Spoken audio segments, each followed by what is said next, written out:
முருகா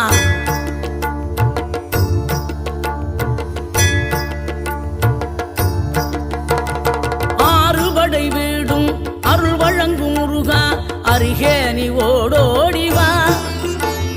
மூவிரண்டு முகம் சொலிக்க ஆறிரண்டு கரங்களுடன் ஆதரவு தர ஓடிவா. ஆறுபடை வீடும் அருள் வழங்கும் முருகா அருகே நீ ஓடோடிவா. மூவிரண்டு முகம் சொலிக்க ஆறிரண்டு கரங்களுடன் ஆதரவு தர ஓடிவா.